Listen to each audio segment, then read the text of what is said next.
نازل ہوگا آدم علیہ السلام سے لے کر آخری نبی تک، وہ دین اسلامی تو نازل ہوگا. جب اللہ کے یہاں وہی دین ہے، اس کے علاوہ کوئی دوسرا دین ہے ہی نہیں، تو وہاں سے انبیاء پر جو دین نازل ہوگا وہ دین اسلامی نازل ہوگا. ان الدین عند اللہ الاسلام.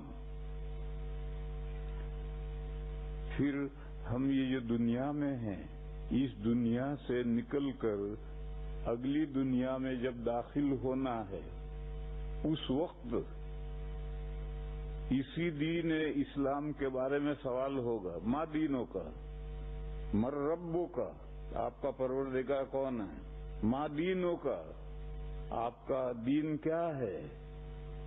ما تقول فی ھذا الرجل، نبی پاک صلی اللہ علیہ وسلم کی زیارت کروائی جائے گی. ہر مقبور کو جسے دفن کیا گیا ہے اسے اللہ حضور کی زیارت کروائی جائے گی، اور وہ زیارت کرتے ہی اگر مومن ہے تو پہچان جائے گا، اور مومن نہیں ہے تو ہاں ہاں کرے گا. حضور کو زیارت کرا کر دکھا کر کے پوچھیں گے کہ یہ جو حضرت جی تجھے نظر آ رہے ہیں ان کے بارے میں تیرا کیا عقیدہ ہے؟ یہاں رک کر ایک بات سمجھو، ٹائم اور اسپیس، زمان اور مکان ہماری اسی دنیا میں ہے. جو دوسری دنیا ہے اس دوسری دنیا میں زمان و مکان نہیں، زمانہ بھی وہاں نہیں گزرتا، اور ڈسٹینس فاصلے بھی نہیں ہیں. لہذا یہ بات ذہن میں نہیں آنی چاہیے کہ زمین پر ہزاروں آدمی ایک وقت مرتے ہیں اور قبر میں دفن کیے جاتے ہیں. سب کو دکھانے کے لیے حضور کو کہاں کہاں لے جائیں گے، یا قبر والے کو کہاں کہاں لے جائیں گے؟ ہزاروں آدمی ایک ساتھ دفن ہوتے ہیں. یہ سوال ختم. ڈسٹینس، فاصلے اس دنیا میں ہے، دوسری دنیا میں فاصلے نہیں. آڑ اور پہاڑ اس دنیا میں ہے، دوسری دنیا میں آڑ اور پہاڑ نہیں. ایسے ہی ٹائم، زمانہ بھی وہاں نہ گزرتا. حضرت عیسیٰ علیہ الصلاۃ والسلام غسل خانے میں سے نہا کر کے باہر نکلے. مکان کا گھیرا ڈال رکھا ہے یہودیوں نے کہ ان کو، عیسیٰ کو پکڑنا ہے، قتل کرنا ہے. اس وقت 12 حواری بھی اسی مکان میں تھے، لیکن اب چاروں طرف سے گھیرا ڈال رکھا دشمنوں نے. 12 حواری بیچارے کیا کریں گے؟ تو عیسیٰ علیہ السلام نہانے کے لیے تشریف لے گئے اور نہا کر باہر نکلے تو حضرت کے بڑے بڑے بال تھے. اس زمانے میں تولیہ استعمال کرنے کا رواج نہیں تھا. ابھی بہت قریب کے زمانے تک تولیہ کوئی جانتا ہی نہیں تھا. تو حضرت عیسیٰ علیہ السلام جب نہا کر نکلے تو بالوں میں سے پانی ٹپک رہا تھا. فرشتے آ گئے اور انہوں نے چھت کھول کر کے عیسیٰ علیہ السلام کو چھت پر سے لے کر آسمان پر لے گئے. قیامت کے قریب میں جب عیسیٰ علیہ السلام دمشق کی جامع مسجد کے مینارے پر وہ فرشتے لائیں گے اور جامع مسجد کے مینارے پر لا کر رکھ دیں گے. پھر مینارے کی سیڑھیوں سے حضرت خود اتریں گے. فرشتے گئے.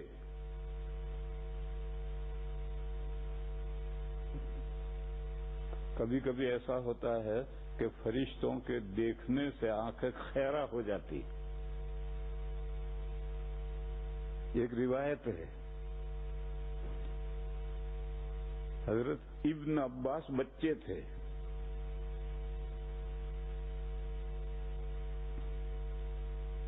ان کے ابا نے، حضرت عباس جو حضور کے چچا تھے، انہوں نے کسی کام کے لیے لڑکے کو بھیجا، جاؤ حضور کے پاس یہ چیز دے آؤ، لے آؤ، کسی کام کے لیے بھیجا.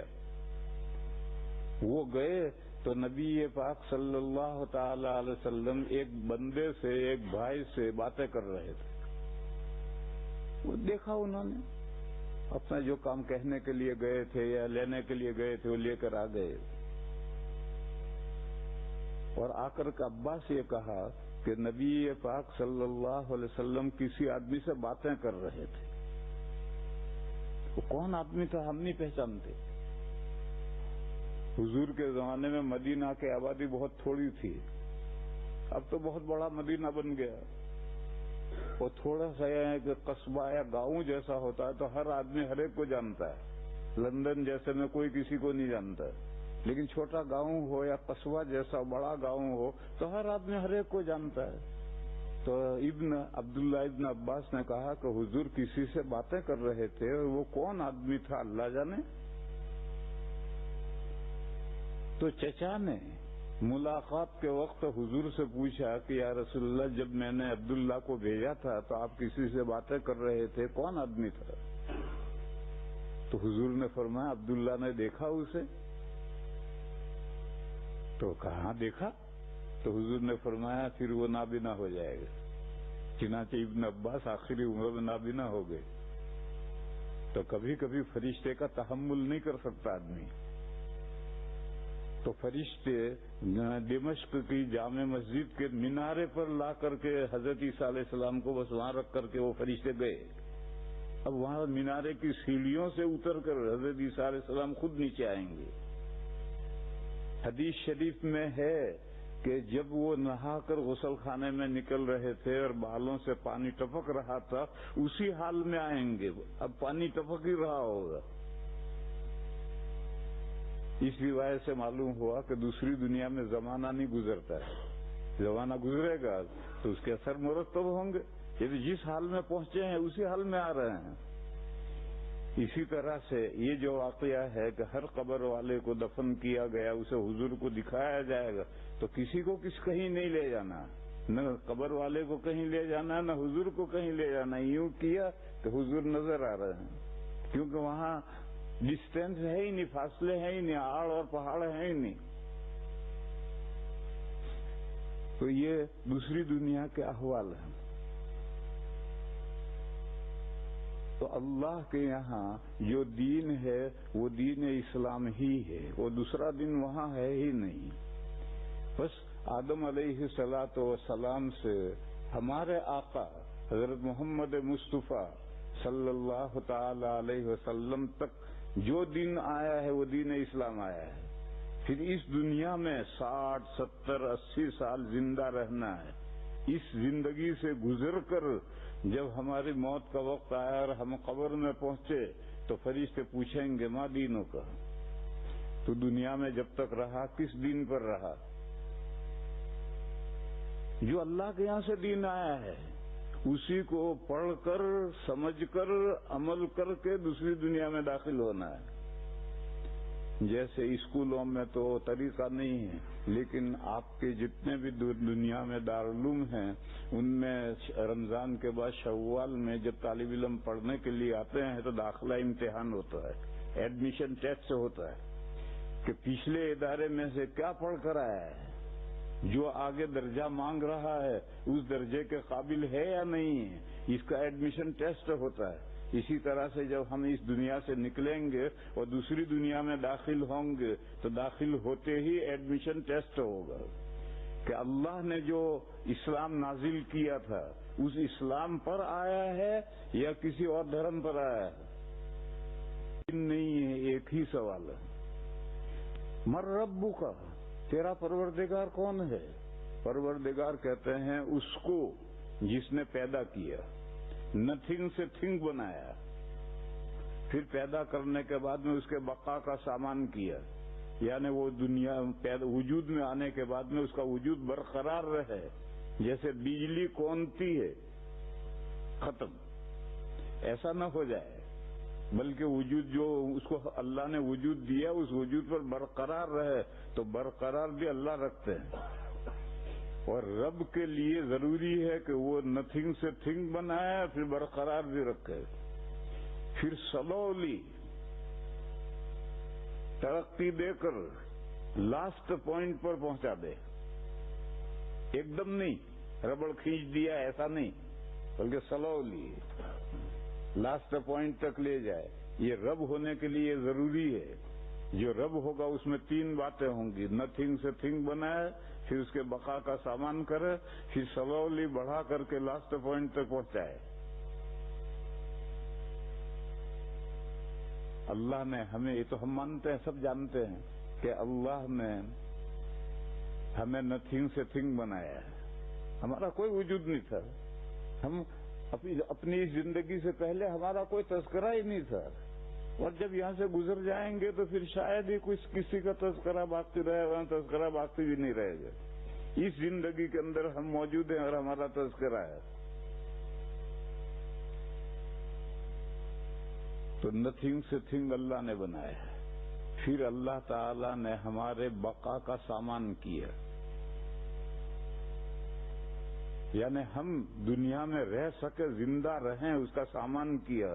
اور وہ سامان کرنے کے لیے کیا دیا؟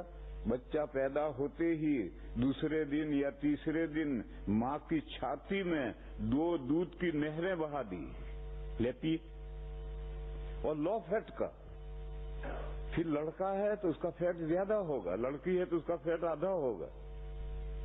تو لو فیٹ کا دودھ ماں کے پستان میں 2 نہریں ہیں، کبھی کبھی 2 بچے بھی پیدا ہو جاتے، اس سے زیادہ تو سنا نہیں۔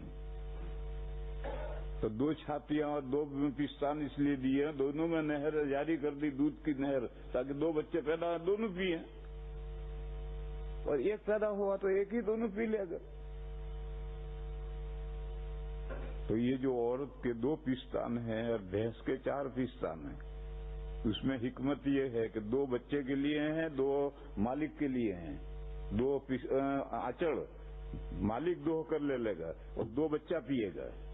پھر جب بچہ کچھ بڑا ہو جائے گا، گھاس کھاتا ہو جائے گا، تو 1 اس کے لیے رہے گا، 3 کو مالک نچوڑ لے گا۔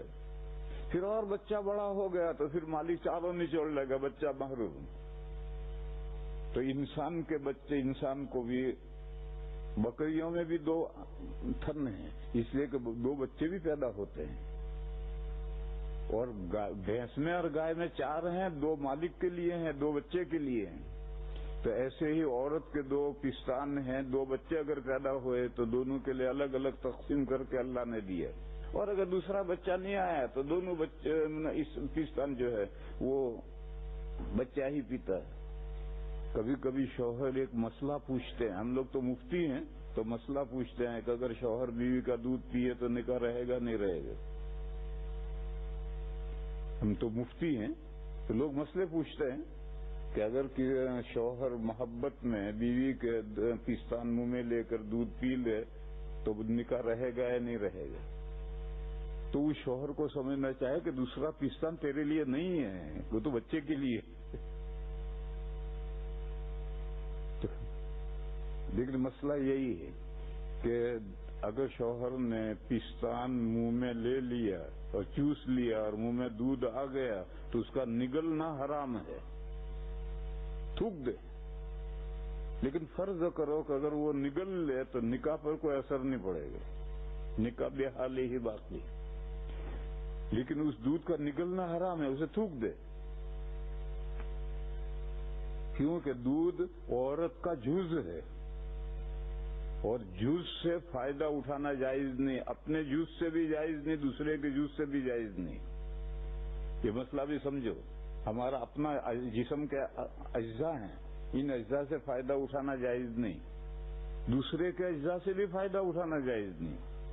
ایک آدمی بھوک سے مر رہا ہے تو ہاتھ کاٹ کر کے پکا کر کھا لے، نہیں حرام ہے، بھوک سے مر رہا مر جا، لیکن اپنا ہاتھ کاٹ کر پکا کر نہیں کھا سکتا۔ اسی طرح سے بھوک سے مر رہا ہے، دوسرے کا ہاتھ کاٹ کر کے پکا کر کھا لے، نہیں کھا سکتا، حرام ہے۔ نہ تو اپنا جوز استعمال کر سکتا ہے، نہ دوسرے کا جوز استعمال کر سکتا ہے۔ لیکن اس میں سے مستثنا ہے ضرورت، ہم آنکھ سے دیکھتے ہیں تو یہ آنکھ بھی تو ہمارا جوز ہے، پھر اسے ہم دیکھتے ہیں، ناک سے سانس لیتے ہیں، زبان سے بولتے ہیں، اور مرد اور عورت کے آگے کی شرمگاہ سے ایک دوسرے کو فائدہ اٹھاتے ہیں۔ یہ ضرورت کی وجہ سے جواز ہے، ورنہ تو قاعدہ جواز کا نہیں ہے۔ سمجھے اس مسئلے کو؟ ہم آنکھ سے فائدہ اٹھاتے ہیں، ناک سے فائدہ اٹھاتے ہیں، زبان سے فائدہ اٹھاتے ہیں، کان سے فائدہ اٹھاتے ہیں، ہاتھ سے پیر سے فائدہ اٹھاتے ہیں، یہ ضرورت نہیں۔